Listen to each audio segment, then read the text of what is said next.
acabou de começar do zero. A caldeira da linha de frente está pegando fogo, nossos soldados derrotaram os russos e eles estão avançando novamente em colunas como resposta. Kupiansk está na linha de fogo. A queda do inimigo ao vivo. Flamingo rumo a Moscou. Drones fecharam o espaço aéreo da Rússia. Vídeo. Destruição total com toda a força. O impacto foi tão forte que até o Kremlin estremeceu. Putin recorre a ameaças, olha para Milnogrado e pega um novo brinquedo nuclear. Trump entra no jogo, um soco de força direto no ditador. Não perca, uma nova mega-arma do Ocidente chegou à Ucrânia. Missão secreta para proteger o céu ucraniano. Reino Unido e Alemanha montam suas operações. Os Balcãs assumem o controle. Neste momento, Moscou está sendo derrubada. Tudo isso na nossa edição A Ponto Infernal. Agora mesmo, toda a verdade sobre Kupiansk. Os soldados de Putin têm o ditador na palma da mão. Não há cerco, o inimigo está encurralado. A contraofensiva das Forças Armadas da Ucrânia começou com um novo ímpeto. Agora, nosso povo está se preparando para atacar o inimigo com força letal. Nesses momentos, batalhas decisivas. O plano dos generais russos chamado Abakut 2.0 foi oficialmente frustrado. O confronto continua. É um verdadeiro caldeirão na linha de frente, onde há um lugar especial reservado para o inimigo. Todas as tentativas de escapar são em vão. Mais detalhes sobre como nossos leões de aço mantêm a defesa no trecho mais quente da linha de frente, na reportagem a seguir, em instantes. As batalhas pelo controle da cidade de Kupiansk, um grande entroncamento de transporte na região de Kharkiv, continuam. A situação em Kupiansk continua difícil, mas nestes dias está mais sob o controle das nossas forças. Continuamos defendendo nossas posições. Nesse contexto, a propaganda russa voltou a divulgar mais uma leva de fake news. O bunkerizado declarou que supostamente as tropas ucranianas em Kupiansk estão cercadas e bloqueadas. Nas cidades de Kupiansk e Krasnoarmeysk, o inimigo acabou ficando bloqueado, cercado.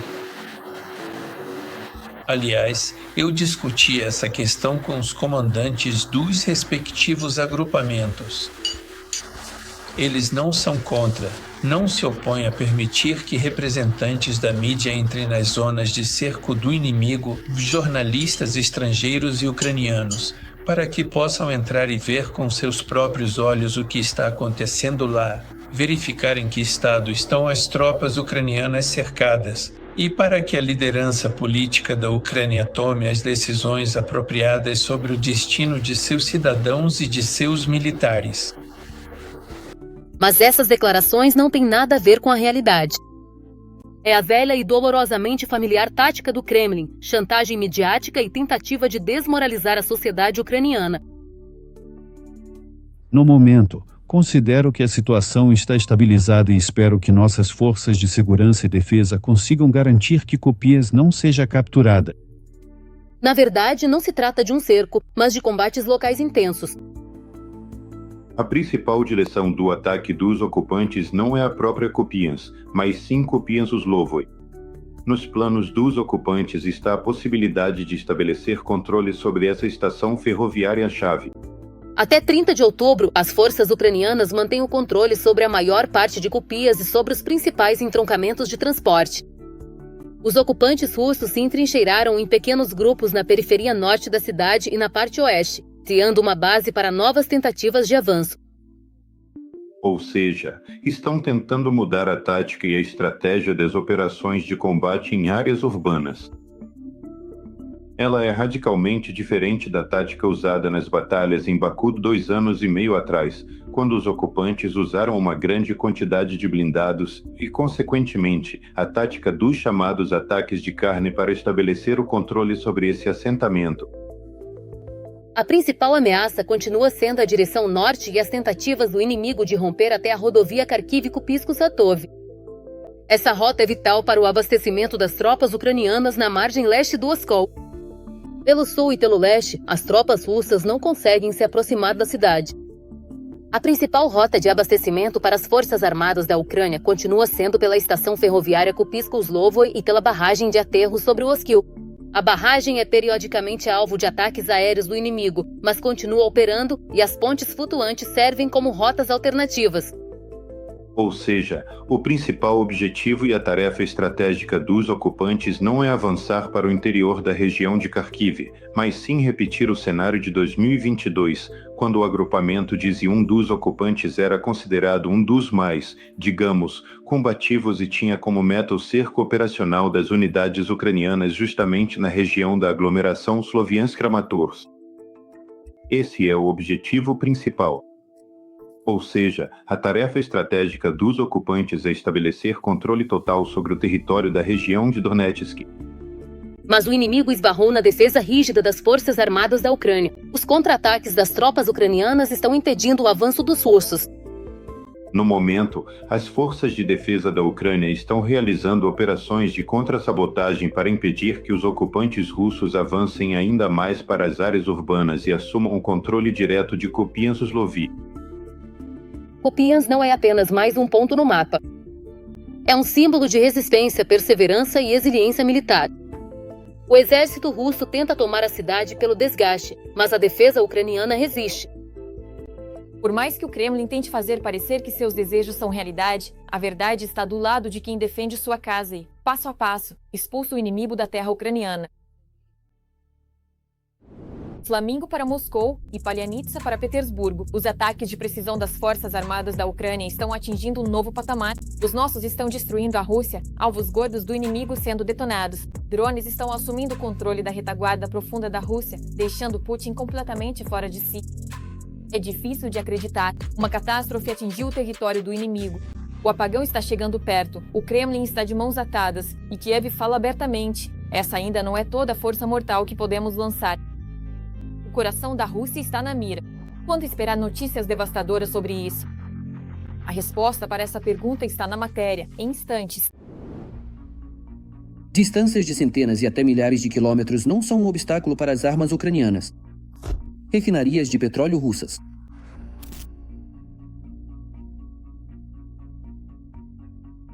Bom, tudo isso está claro. Fábrica. Isso é compreensível mesmo sem ele. Objetos-chave do complexo militar industrial e da máquina militar russa. Fogo grande.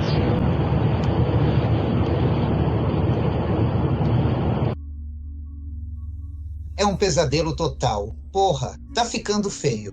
E recentemente, em resposta ao bombardeio da infraestrutura crítica da Ucrânia, a infraestrutura crítica dos russos também entrou na mira das forças armadas da Ucrânia. Não é possível. Não é possível. Buri, olha. Pra onde a gente? Que atração é essa? Quando o Kremlin ameaça os ucranianos com o apagão, os russos também devem se preparar para um inverno frio e difícil. Se ameaçarem com apagão, por exemplo, a capital da Ucrânia, o Kremlin precisa saber que haverá apagão também na capital da Rússia. Durante muito tempo, os aliados ocidentais limitaram a Ucrânia na possibilidade de atacar o interior do território russo, e por isso a Ucrânia aumentou seu próprio arsenal de longo alcance. Segundo o chefe da inteligência ucraniana, Kirill Budanov, atualmente 99% dos ataques às refinarias russas são realizados com armas ucranianas. Naquela época, quando tudo isso começou, diziam que era como lutar com uma mão amarrada. Eu concordo com você. Acho que essa é a interpretação correta do que estava acontecendo naquela época. Mas agora temos nossa própria produção. Sim, a gente sempre quer mais, sempre quer mais. Mas ela existe. E foi justamente a nossa produção nacional que nos permitiu usar nossas forças e recursos do jeito que achamos melhor. No Kremlin, eles só entendem a linguagem da força. O melhor argumento em qualquer negociação com Moscou é um exército ucraniano forte e o complexo industrial militar, especialmente a produção própria de drones e mísseis de longo alcance, com os quais a Ucrânia atinge regularmente alvos na Rússia, localizados a 1.000 ou mais quilômetros da linha de frente.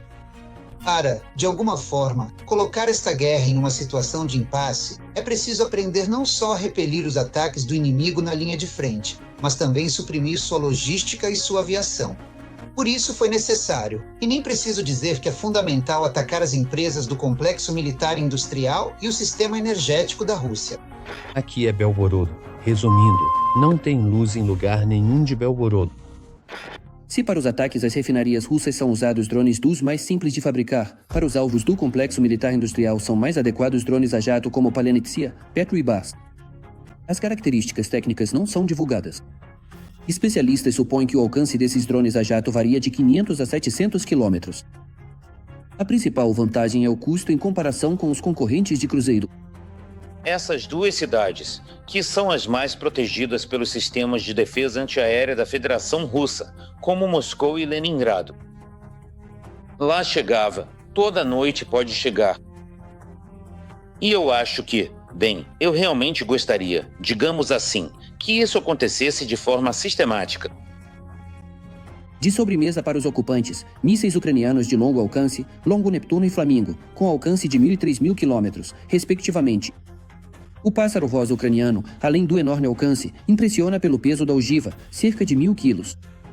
Normalmente, a ogiva de um míssil de cruzeiro moderno, pesa 450, no máximo 500 quilos. Como regra, quase todos os mísseis têm 450 quilos, o que significa ter uma ogiva de 1 tonelada. Quando atinge um alvo, por exemplo, uma instalação industrial, 2 desses mísseis a deixam completamente fora de operação por pelo menos 1 ano. Ou seja, só uma cratera vai ter uns 20 metros de diâmetro. Os terroristas russos que bombardeiam cidades ucranianas precisam entender que uma resposta à altura certamente virá. Urgente, Putin colocou os olhos em mais uma cidade ucraniana. O ponto de ebulição na linha de frente chegou. O exército do ditador cospe fogo, provou do mingau de bétula dos nossos e agora se engasga de raiva novamente. O Kremlin dá a ordem, pega um novo brinquedinho nuclear e acredita que vai conseguir. Mas, olha só, o Trump bateu com o punho na mesa e acabou com toda a determinação de Moscou. Os testes do Poseidon são cancelados por ordem. A mega-arma americana já está apontada para o país terrorista. Um passo em falso que vai acontecer uma explosão. Tudo sobre isso, não perca na próxima reportagem. O grau de tensão na linha de frente está aumentando. A situação mais difícil permanece na direção de Pokrovsk, onde a intensidade dos combates é a mais alta. Lá está concentrado um grande número de ocupantes. Os russos tentam se firmar de qualquer maneira. A principal tática das pequenas unidades de assalto russas é tentar criar um cerco operacional às forças de defesa da Ucrânia diretamente em Pokrovsk. No momento, a linha real de contato de combate são os pontos-chave de defesa das forças de defesa da Ucrânia, a chamada Cidadela. Apesar de toda a situação extremamente difícil, as forças de defesa da Ucrânia estão realizando, ações de contra-ataque bem-sucedidas e, até o momento, a faixa de controle das forças de defesa da Ucrânia aumentou para 200 km². Na região de Kupiansk, na região de Kharkiv, continuam os combates intensos. Os ocupantes tentam se consolidar na parte norte da cidade, mas não há nenhuma situação de cerco às tropas ucranianas. Além disso, a situação em Mirnohrad e em seus arredores está totalmente sob controle das forças armadas da Ucrânia. No momento, os principais esforços dos ocupantes não estão voltados para bloquear as forças de defesa da Ucrânia diretamente em Kupiansk, mas sim para tentar avançar até o entroncamento ferroviário de Kupiansk. Os ocupantes precisam controlar essa estação ferroviária-chave para, aproveitando a curta distância logística a partir do território da Federação Russa e das áreas ocupadas da região de Luz, formar um agrupamento de ataque cujo objetivo será avançar ao longo do rio Oskol em direção à aglomeração Slaviansk-Kramatorsk. Utilizando o território da administração da mina, os ocupantes tentam intensificar o avanço também em direção a Mirnograd. O próprio território é usado como ponto de concentração de grupos de assalto e, consequentemente, como local de reunião de operadores de drones. Não há o menor fundamento para falar sobre um cerco operacional das forças de defesa na direção de Mirnograd. Enquanto isso, Putin apareceu com uma nova ameaça. O homem do bunker continua contando sobre os supostos testes bem-sucedidos da arma milagrosa russa. É um submarino, não tripulado, um dispositivo subaquático não tripulado chamado Poseidon, também com uma unidade de energia nuclear. Pela primeira vez, conseguimos não só lançar com o motor de arranque UN a partir do submarino transportador, mas também ativar a unidade de energia nuclear. Só que Putin não revelou nenhuma prova dos testes, nem o local, a rota, a duração ou outros detalhes. Nem o Poseidon, nem, consequentemente, o Burevestnik foram colocados em produção em série, nem estão em serviço de combate. Por isso, não há o menor fundamento para falar de qualquer ameaça por parte dessas armas mitológicas russas ao bloco da OTAN ou diretamente aos Estados Unidos. Mas, apesar disso, o alto presidente Medvedev chamou o Poseidon de arma do juízo final e ameaçou a Bélgica com um ataque nuclear. Vale lembrar que o ministro da Defesa da Bélgica declarou que, caso a Rússia ataque a capital do país, os membros da OTAN vão arrasar Moscou. Isso não passa de jogadas de desinformação às quais os aliados ocidentais já deixaram de reagir. E é bastante reveladora a reação do embaixador da Federação Russa na Bélgica à declaração do ministro da Defesa desse país, o que demonstra total confusão e despreparo diante de uma declaração tão dura vinda de um dos membros da OTAN. Em meio às declarações estrondosas do ditador do Kremlin, Donald Trump passou a ação. O presidente americano ordenou ao Pentágono que retomasse os testes de armas nucleares. Para os testes de armas nucleares dos Estados Unidos. Esta é uma resposta militar dura do país e do presidente Trump a tais jogadas de desinformação por parte da Federação Russa.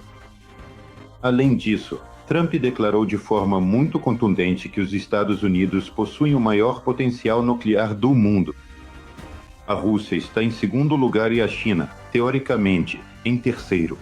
Ao mesmo tempo, os Estados Unidos iniciaram uma grande redução de sua presença militar na Europa Oriental. Por um lado, ao anunciar tais planos, no momento da rotação, reforçam mais uma vez, os Estados Unidos estão aumentando sua presença nuclear nos países europeus. Reforçam mais uma vez, e isso inclui a realocação do arsenal nuclear no Reino Unido, a realocação de submarinos nucleares e a presença de um porta-aviões americano nas águas territoriais da Dinamarca. Ou seja, tudo isso, na verdade, indica um aumento da presença militar dos Estados Unidos diretamente nas fronteiras da Federação Russa. E após a explosão do reservatório de Belgorod, os ocupantes tiveram que ajustar seus planos, o que dá à Ucrânia a oportunidade de fortalecer sua defesa. O ataque ao reservatório de Belgorod teve dois objetivos.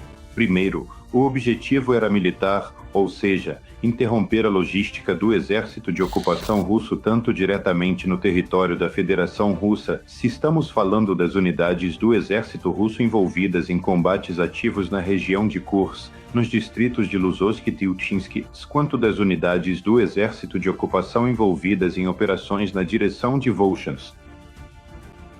Mas, na minha opinião, o principal significado é político, ou seja, um sinal para os Estados Unidos.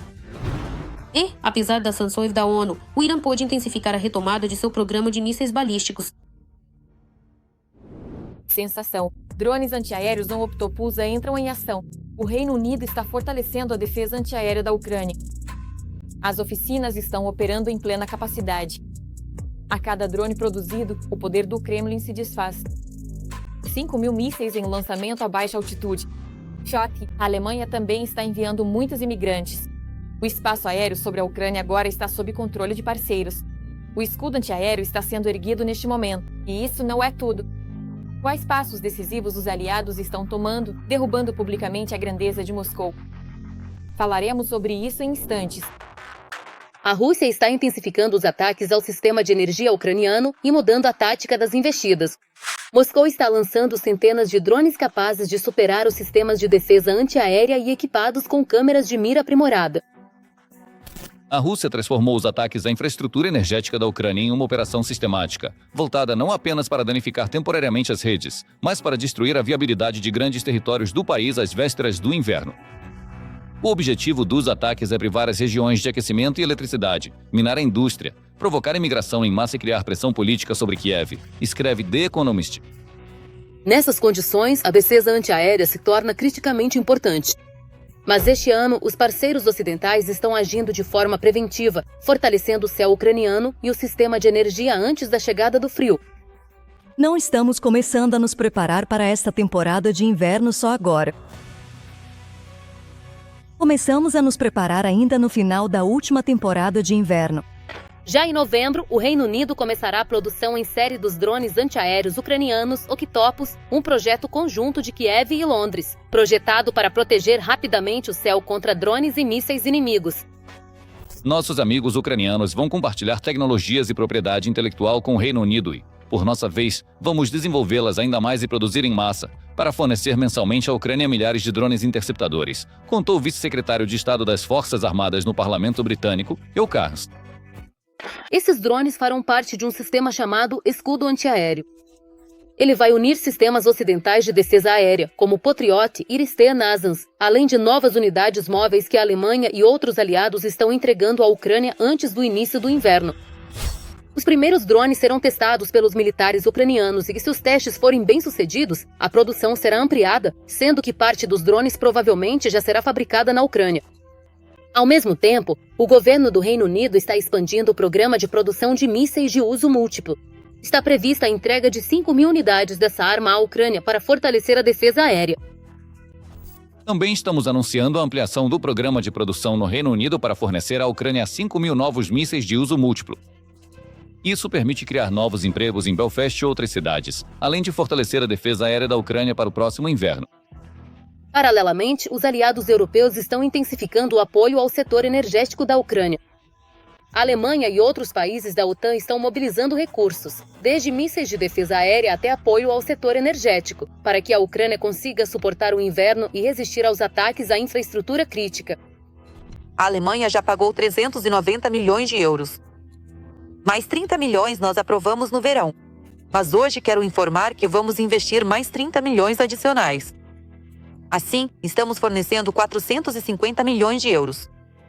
Esse dinheiro permitirá adquirir os equipamentos técnicos necessários para salvar a Ucrânia. Além disso, os países da UE estão preparando um pacote de apoio para o inverno. Aos 3 bilhões de euros já fornecidos, foi adicionada uma nova garantia de 800 milhões para a compra emergencial de gás. Isso foi informado pela embaixadora da UE na Ucrânia, Katarina Maternova. A ajuda inclui o reparo das redes de energia, o fornecimento de geradores e transformadores. Também fornecemos e continuamos fornecendo uma ajuda significativa no setor de energia, não apenas com geradores para as pessoas e empresas, mas também com estações de transformação e de compressão para ajudar a restaurar as redes elétricas, as redes de distribuição de gás e os compressores que fornecem gás dos depósitos, que foram distribuídos, que foram danificados. Também oferecemos apoio financeiro às empresas estatais e às grandes companhias de energia para o reparo de seus equipamentos. Além disso, fornecemos mais de 2 gigawatts de eletricidade por dia. Assim, o apoio à Ucrânia neste inverno está atingindo um novo patamar, desde sistemas modernos de defesa aérea até o fornecimento sustentável de energia. E não importa o que o Kremlin esteja planejando, a Ucrânia, junto com seus aliados, busca não apenas o sucesso tático, mas o estratégico, para suportar o frio, manter sua força e a capacidade de se defender. Ações urgentes nos Balcãs podem mudar radicalmente o equilíbrio de forças. Zagreb e Kosovo estão enviando ajuda militar. O movimento de colunas de equipamentos já está reforçando as linhas de apoio. Atenas está se preparando para transferir aviões de combate, o que aumentará significativamente as capacidades aéreas de Kiev. Os Balcãs estão formando um novo centro de influência, capaz de virar a situação a favor da Ucrânia. Isso é só o começo. Todos os detalhes sobre os próximos envios e seu impacto na matéria a seguir. Recentemente, a Ucrânia recebeu um novo e significativo pacote de ajuda militar da Croácia. Além disso, Ucrânia e Croácia concordaram em produzir armamentos em conjunto. O ministro da Defesa da Ucrânia, Denis Shmyhal, e o ministro da Defesa da Croácia, Ivan Nui, assinaram uma carta conjunta de intenções para aprofundar a cooperação na indústria de defesa. Agradeceu à Croácia pelos 13 pacotes de ajuda militar fornecidos, no valor de mais de 200 milhões de euros. Em breve, esperamos o 14º pacote de ajuda e o 15º até o final deste ano. Durante a reunião, também discutimos a participação conjunta no mecanismo SAVE e a possibilidade de a Croácia aderir à iniciativa PURO. Agradeço pela consideração desta questão. Denis Shmyhal, ministro da Defesa da Ucrânia. Já no início do próximo ano, será realizado um fórum industrial conjunto de fabricantes de produtos de defesa. O maior interesse da Croácia, é claro, está voltado para a produção de diversos drones, que já revolucionaram a condução da guerra moderna. Além disso, o lado croata vai ajudar a Ucrânia na questão do desminamento. Destacou o papel da Croácia no trabalho da coalizão de desminagem. A experiência desse país amigo é importante para a limpeza da nossa terra. A empresa croata Docking já entregou 69 máquinas de desminagem e iniciou a produção de peças de reposição na Ucrânia. Denis Shmyhal, ministro da Defesa da Ucrânia. A Grécia, em breve, enviará para a Ucrânia obuseiros M110A2 de fabricação americana, 150 mil unidades de munição e mísseis Uni. Essa ajuda militar, no valor total de cerca de 199 milhões de euros, será entregue à Ucrânia por meio da Chequia. Além disso, sob pressão de outros países da OTAN, a Grécia pode vender parte de seus caças Mirage 2000. A Grécia já comprou da França 24 caças Rafale mais modernos. Considerando que o suporte técnico para os caças 2000 será encerrado em 2027, o país busca se desfazer dos modelos antigos. No entanto, as negociações com a Índia para a venda desses caças chegaram a um impasse. Outros países balcânicos também não encontraram interessados. A Grécia está negociando com a França a compra de mais 6 a 12 caças Rafale e busca uma redução no preço em troca da venda de parte dos Mirage 2000. Agora, Atenas está negociando com a França para adquirir mais 6 ou 12 Rafales e está buscando um preço mais baixo em troca da venda de parte dos Mirage 2000. Atualmente, a Grécia possui 25 desses aviões em serviço. Os Estados Unidos estão pressionando o país para que adquira mais sistemas de armamento dentro do programa de lista prioritária de necessidades da Ucrânia.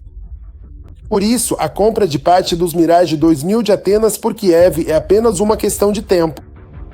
Até mesmo a República parcialmente reconhecida de Kosovo está ajudando a Ucrânia. Pristina anunciou o envio de um novo pacote de ajuda militar para a Ucrânia. O país balcânico está disposto a ajudar dentro de suas possibilidades. Os detalhes da ajuda não foram divulgados. Sabe-se que ela inclui projéteis de morteiro de vários calibres, incluindo 120mm, 60mm e 81mm. Caminhões militares, veículos blindados e veículos táticos.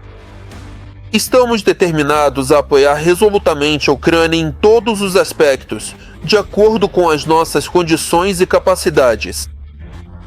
Eyüp Macedonci, ministro da Defesa do Kosovo. O ministro da Defesa de Kosovo publicou nas redes sociais um vídeo onde as forças de segurança de Kosovo e o exército britânico treinam militares ucranianos.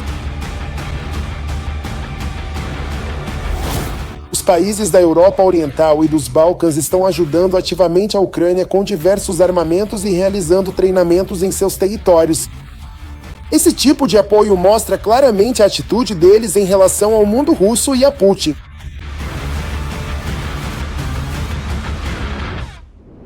Por enquanto, é só da minha parte. Eu sou Darina Tscalo e estive com vocês. Mais notícias quentes no nosso próximo episódio. Enquanto isso, não se esqueça de se inscrever e deixar seu like. Até a próxima!